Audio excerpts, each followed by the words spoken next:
I have the Uninden R8W Extreme, and here are my thoughts as to why I'm returning it. Here's the box.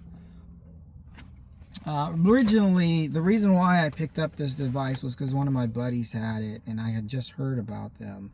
And I thought, how cool would it be to have a device like this to detect police? Well, one, I didn't know how they worked.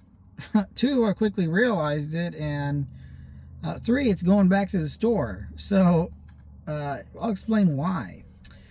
Um, so this thing was about $900, brand new. This sucker's expensive. These police radar scanners are pretty expensive.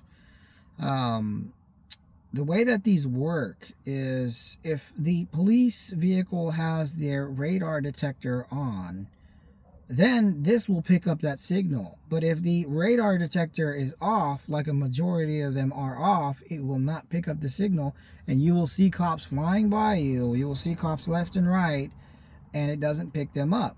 It's only if they have the radar on, and those situations only happen when you're in the highway and you see one and you're cruising by. Then you'll get a notification. These things work almost too good in the sense that they can detect miles up ahead, but you're constantly getting false alerts. You're getting these K-band false alerts from certain Chevy vehicles, different types of non-police vehicles. It does a poor job of just filtering out, and it picks those up. So I get way too many false alerts on this thing than I do actual alerts. This will pick up the K-band signals are responsible for picking up the speed that track your speed when you go through a school zone, so they pick up those. Ka band pick up the police radar scanners, so if their radar's on, you're picking that up. And it's been useful in a couple situations to be able to see where they're at, but 9 times out of 10, if an officer is going to bust you, he's going to have his radar off, he's going to sit on the shoulder, and he's going to have his laser out like you see a majority of them do. And it's always around a curve. You go around the curve and bam, you see him, and it's too late. And these things can detect the laser, but as soon as they get hit with the laser, you're done. So it's almost a notification that, hey, you just got lasered and you're about to get pulled over. So that's how the lasers work, because they're lightning quick. So I mean, what use is that? It's counterintuitive.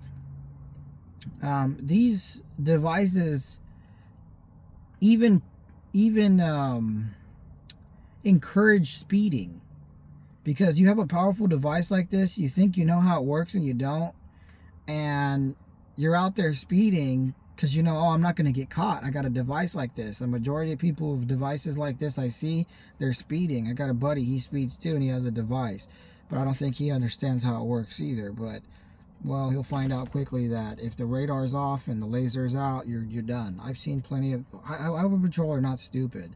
I've seen one sitting on the interstate in the nighttime in the center median, facing oncoming traffic with his laser out. You're going to get busted. It's better, if you're going to speed, it's better to do it in the daytime, and it's better to do it with a line of cars. Try to be in the middle. That's the best way to do it. Here in California, you can't legally go over the posted speed limit, but you can drive 5 over and not get pulled over. You can drive up to 10 over and not get pulled over. People will say it's legal. No, it does not how it works. Law enforcement will always tell you the posted speed limit is the maximum speed limit. That's the way it works, but they don't enforce the posted speed limit. You can go 5 over, you can go 6, 7 over, but when you start to get anything over 9, over 10 is when you're pushing it. You're gonna get pulled over. So yeah, I've got assholes here who are driving 30, 35 in a neighborhood when it's 25 in a neighborhood. People don't realize that when you respect the laws, this posted speed limits, that you're showing respect to bicyclists, pedestrians, also when you stay in your lane. You know, when you see bikes on the sidewalk, It's like there's a lot of accidents that happen. Traffic doesn't flow smoothly. And so if everybody just respected how things work, traffic would flow smoothly and less accidents would happen, and you would have a more enjoyable bike ride, stroll in the park if you want to walk up and down the street. But people don't know how to drive, so that's the reality of that. But anyways,